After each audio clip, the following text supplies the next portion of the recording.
lesson today we are going to be looking at the most fundamental and rudimentary way to build chords. A lot of times people are going to start talking about building chords by taking a triad like this and moving it up the scale.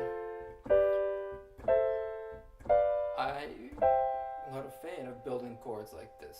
I don't think that they sound good. And when I talk about playing chords, I think we need to talk about the way they work. So what we're going to do today, we're going to build chords in the framework of a key. So I think the first thing I guess we need to talk about is what's a key. A key is a set of notes that starts on the root and follows a pattern for C major, which we're going to take today for simplicity's sake.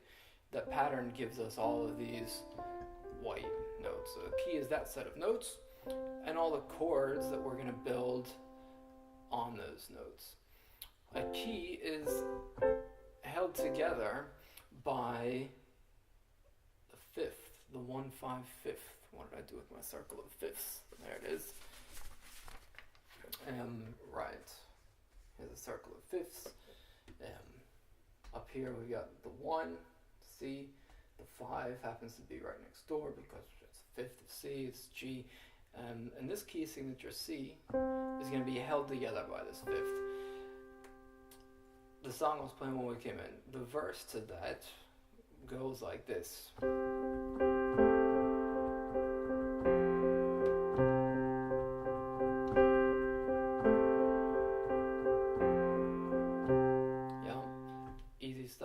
Simple stuff here, but also informative stuff here. We've got the 1 and 5 up here. Our bass is going through a set of changes. We got 1, 6, 4, 1. If we want to know why those are called that, we can just count. Look, C is 1, 2, 3, 4 will be this F, 5, 6 will be the A, and we're just gonna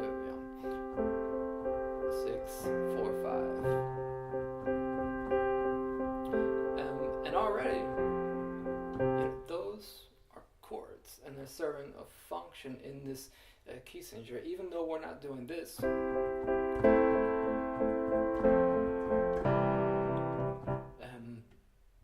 But no, there's the chords, they don't sound good. But I'm gonna, the circle of fifths is the first rule in here. The second rule in here, no major triads in root position.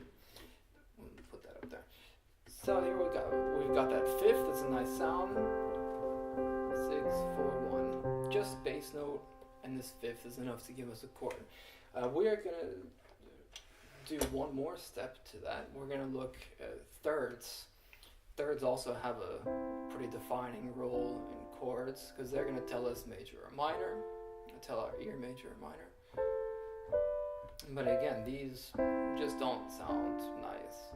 So what we're going to do, move this bass note an octave down, leave these thirds here where they are. And you can play those up the scale, practice that in a few times. I don't need you to be doing stuff like I don't know, thumb under, one finger up, works for these as well. Because what we're going to do then is hear these thirds in the context we're establishing here of this fifth. So here's our third. Here's our fifth. Third is here. Fifth is going to stay the same, C and G, because we're in the key of C, so we're going to use that fifth. Third here, C and G, and so on and so forth.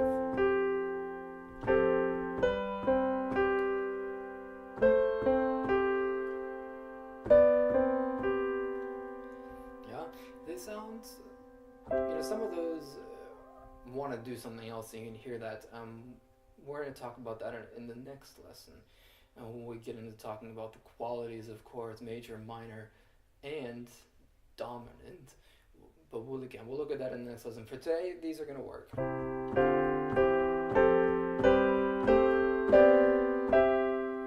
Right?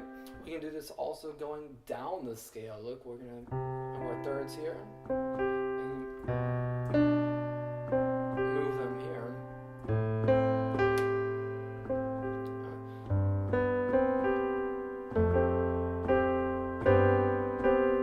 And we can even do this CG, this 1/5, in a different place. Let's do it here. Yeah, bass note is all the way down here now, and our third is here. We're gonna go like this.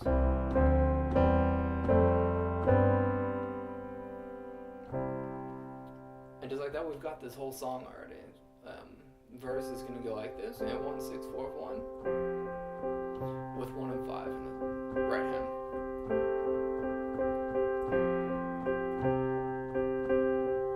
When the road gets dark and you no longer see, and so on and so forth. We come to the chorus, and we're gonna do this exercise just like we did going down the scale. Have a little faith in me. Have a little faith in me. And here's the turnaround. We did this already too. Moved our CG down here, and our thirds underneath coming up here. Have a little faith in me. Have a little faith in me.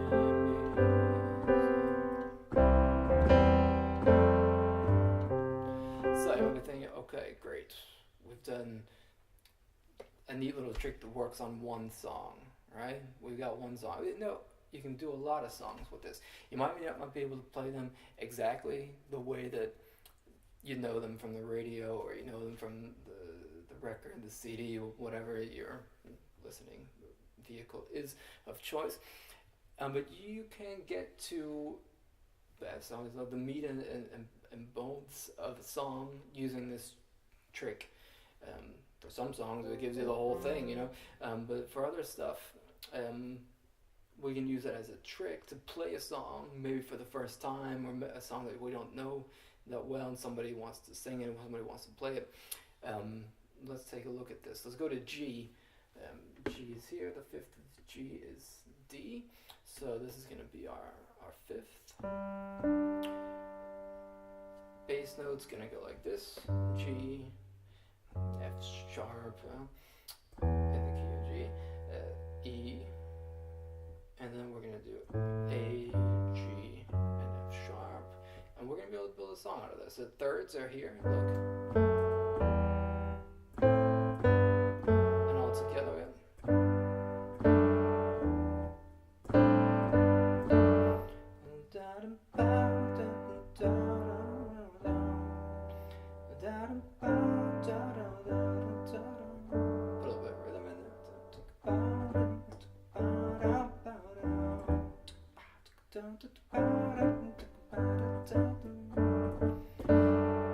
And we can even move on and keep building these chords the same way. When baby don't like you, it's true like everyone. And I never lied to admit that I was around. And oh, look what I'm doing. I catch myself doing this. What was it? Our rule? No major triads in root position. Look, if I would have just followed this up, I would have had one, and I don't even think about doing this because I never play major triads in root position. Instead of playing this, play this, or play them both, or leave the root note out of there and just play this, because you've got the bass down here anyway. Not that. So see, that works. Let's do another song, even a song. This is a great piano tune.